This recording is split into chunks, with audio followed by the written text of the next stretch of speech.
বর্তমান সময়ে দাঁড়িয়ে সবথেকে বেশি আলোচিত বিষয় হচ্ছে ভোটার কার্ড ভেরিফিকেশন। এই ভোটার কার্ড ভেরিফিকেশন করতে কী কী কাগজপত্র লাগবে এই অপেক্ষায় রয়েছেন প্রত্যেকেই, যে ভোটার কার্ড ভেরিফিকেশন করার জন্য কোন কোন কাগজপত্র প্রয়োজন হবে। আর এই ভোটার কার্ড ভেরিফিকেশন করার জন্য দেশ জুড়ে জারি হলো নতুন নির্দেশিকা। ভোটার কার্ড ভেরিফিকেশন করতে আর বেশি কাগজপত্র লাগছে না, এই দুটি কাগজ হলেই হয়ে যাবে ভোটার কার্ড ভেরিফিকেশন।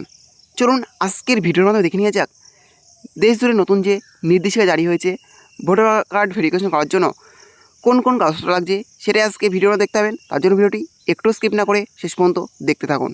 আর অবশ্যই ভিডিওটি বেশি বেশি করে শেয়ার করবেন যাতে এই গুরুত্বপূর্ণ আপডেটটি সবাই পেয়ে যান। আর চ্যানেল নতুন হয়ে থাকলে অবশ্যই চ্যানেলটি সাবস্ক্রাইব করে রাখবেন। Voter verification. পশ্চিমবঙ্গ নির্বাচন কমিশন রাজ্যে এক নতুন ভোটার কার্ড যাচাইকরণ প্রক্রিয়া শুরু করার কথা ঘোষণা করেছে, যা রাজ্যের সমস্ত নাগরিকদের জন্য এক গুরুত্বপূর্ণ পদক্ষেপ।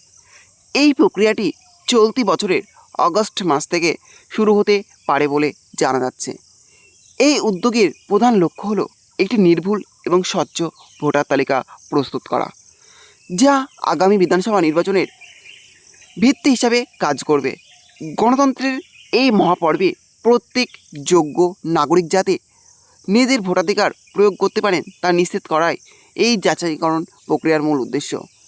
এই নিবন্ধে আমরা এই যাচাইকরণ প্রক্রিয়ার বিভিন্ন দিক যেমন সময়সূচি, প্রয়োজনীয় নথি এবং অন্যান্য গুরুত্বপূর্ণ তথ্য নিয়ে বিস্তারিত আলোচনা করব, যাতে আপনি সহজেই এই প্রক্রিয়ায় অংশ নিতে পারেন। বিস্তারিত সময়সূচি এবং প্রক্রিয়া। নির্বাচন কমিশন সূত্রে জানা গেছে যে এই যাচাইকরণ প্রক্রিয়াটি কয়েকটি ধাপে সম্পন্ন হবে। প্রাথমিক পর্যায়ে আগস্ট মাস থেকে এই যাচাইকরণ প্রক্রিয়া শুরু করার পরিকল্পনা রয়েছে। এই সময়ে বুথ লেভেল অফিসাররা BLO বাড়ি বাড়ি গিয়ে ভোটারদের তথ্য সংগ্রহ এবং যাচাই করবেন। খসড়া তালিকা প্রকাশ। সমস্ত তথ্য যাচাই করার পর নভেম্বর মাসের শুরুতে একটি খসড়া ভোটার তালিকা প্রকাশ করা হবে। এই তালিকাটি জনসাধারণের জন্য উন্মুক্ত থাকবে, যাতে নাগরিকরা নিজেদের নাম এবং তথ্য যাচাই করে নিতে পারেন। দাবি ও আপত্তি গ্রহণ। খসড়া তালিকা প্রকাশের পর একটি নির্দিষ্ট সময় পর্যন্ত দাবি এবং আপত্তির জন্য আবেদন গ্রহণ করা হবে। যদি আপনার নামে কোনো ভুল থাকে বা আপনার নাম তালিকায় না থাকে, তবে আপনি এই সময়ের মধ্যে প্রয়োজনীয় ফর্ম পূরণ করে আবেদন করতে পারবেন। চূড়ান্ত ভোটার তালিকা।